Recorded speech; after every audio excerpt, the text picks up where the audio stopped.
Bon, maintenant vous devez commencer à me connaître et ça va pas vous étonner que quand TP-Link m'a contacté pour tester un routeur 4G, j'ai pas perdu de temps pour leur dire. En effet, en 2017, nos usages d'internet sont de plus en plus intenses, avec la 4K, avec les streams, etc. Mais nos connexions sont toujours pas plus musclées, parce qu'en effet, il y a très peu de gens qui sont encore fibrés et ça va mettre encore pas mal de temps pour se développer. Pendant ce temps-là, les opérateurs continuent à déployer leur réseau 4G et dans beaucoup de cas, par exemple moi qui ne suis pas fibré, je peux avoir un débit en 4G qui est bien meilleur par rapport au débit ADSL que j'ai. Et donc avec un petit routeur 4G comme celui-ci, vous pouvez obtenir des débits jusqu'à 150 mégas, ce qui est quand même pas mal. Alors il faut savoir que c'est un routeur qui est uniquement 4G et pas 4G+, donc vous serez limité à 150 mégas sur le débit, donc ça veut dire pas que vous aurez maximum, tout le temps 150 mégas, vous pourrez en avoir moins, mais ça va vous limiter quand même pas mal dans vos usages. Un routeur 4G+, peut être un gros plus quand même, dans certains cas. Au niveau des fréquences, c'est compatible avec toutes les fréquences en France, à part le 700 MHz, qui va devenir, je pense, dans le futur indispensable pour fonctionner avec Free, donc ça c'est un petit peu dommage qu'il ne fonctionne pas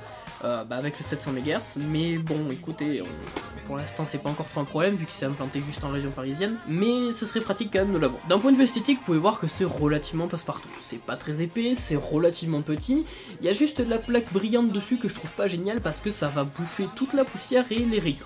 A l'arrière, on aura deux petits trous pour pouvoir le visser, si jamais vous voulez visser un mur, etc. Donc ça c'est pratique, parce que c'est quelque chose qui est destiné à un usage fixe, pas comme certains hotspots que vous pouvez brancher en USB et qui tournent sur batterie pour partager du wifi par exemple.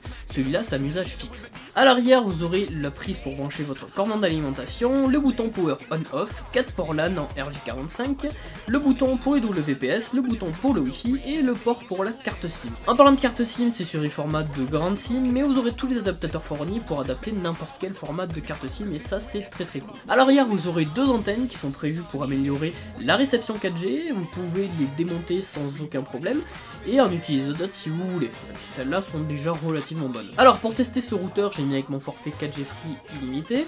Faut savoir que normalement c'est interdit par les conditions d'utilisation et je crois peut-être d'autres opérateurs ont le même truc. Et donc, je l'ai comparé, alors faut savoir que je suis assez loin de l'antenne, je ne capte pas la 4G+, donc ça représente pas le débit maximum par rapport à mon Nexus 5X qui lui capte la 4G+, et j'ai pas pu tester plus près.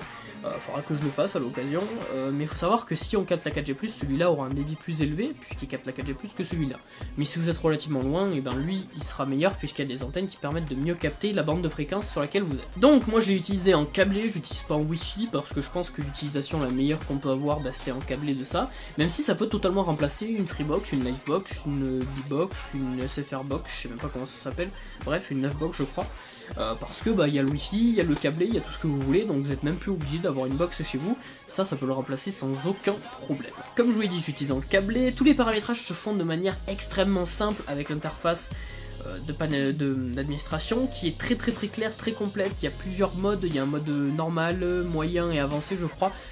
Franchement ça se fait très bien, il y a plein d'options, on peut envoyer des SMS avec la carte SIM qui est à l'intérieur et ça c'est super cool, il y a plein de fonctions qui sont très bien, on peut paramétrer plein de choses, on peut forcer la 3G, forcer la 4G, etc. Et donc en tout cas c'est vraiment bien pensé et c'est un plaisir d'utiliser cette interface, donc ça c'est déjà un bon point. D'un point de vue des débits par rapport à mon Nexus 5X que j'ai juste ici, eh bien on peut voir qu'il y a quand même une plutôt grosse différence, parce qu'avec le Nexus 5X, savoir que les deux étaient posés exactement dans la même position, j'étais à 55 mégas avec 12 mégas d'upload, et qu'avec le routeur j'étais à 80 mégas, ce qui est plutôt pas mal comme différence, et on peut voir quand même que ça optimise la bande de fréquence et ça permet de mieux capter. Alors j'ai pas cherché la meilleure optimisation pour les antennes, ni mis de plus grosses antennes, sachez que vous pourrez en avoir des plus grosses qui capteront mieux, etc. Et donc vous pourrez capter la 4G à des kilomètres, sachant que moi je suis déjà à 1,5 km je crois. Donc pour résumer, ce routeur, je suis clairement conquis. Pour le prix auquel il est proposé, je rappelle 110 €, il fait son taf, on peut y mettre des antennes, il y a des antennes intégrées de base aussi, c'est cool. On a plein de fonctions cool, l'interface d'administration est super bien pensée, tout est très bien. Franchement, pour le prix, j'ai pas grand chose à lui reprocher, à part le dessus qui va prendre la poussière et les rayures. Moi j'ai déjà mis un bon coup de rayures dessus. Et donc, ce sera tout pour cette petite vidéo sur ce routeur, parce que je sais qu'il y a pas mal de gens qui me posent des questions par rapport à ça aujourd'hui, et donc j'ai eu l'occasion d'en tester un, donc si jamais vous en cherchez un qui fonctionne bien, celui-là fonctionne en tout cas. J'en ai pas testé d'autres, mais c'est un modèle que je trouve plutôt pas mal. Et donc si vous voulez vous l'acheter, foncez, parce que ça fonctionne très bien et vous avez de la bonne 4G avec. Bien sûr ça va pas améliorer non plus la 4G à l'infini, si vous avez une antenne qui rame, ça fera rien de folichon, mais si vous avez une bonne antenne comme moi, ça fonctionnera du tonnerre. Voilà, c'était donc tout pour cette petite vidéo. Dites-moi si elle vous a plu. Dites-moi vous si ça vous intéresse de passer en connexion fixe 4G pour remplacer votre bonne vieille ADSL. Et dites-moi aussi quel débit vous avez chez vous avec votre connexion. Ça m'intéresse. Voir un petit peu la moyenne des connexions de mes abonnés et voir à quel point vous êtes désespéré de votre connexion si elle est mauvaise. Bref, c'était donc tout pour cette vidéo, vous avez les liens pour l'acheter dans la description, je remercie TP-Link de me l'avoir envoyé pour pouvoir le tester, c'est super cool de pouvoir bosser avec des marques comme ça. Maintenant, grâce à cette petite chose, je vais pouvoir vous faire des streams en 1080p, surtout que je change de chambre, donc waouh, j'ai bien capté la 4G. Et donc, on se retrouve très bientôt pour de nouvelles vidéos, et ciao.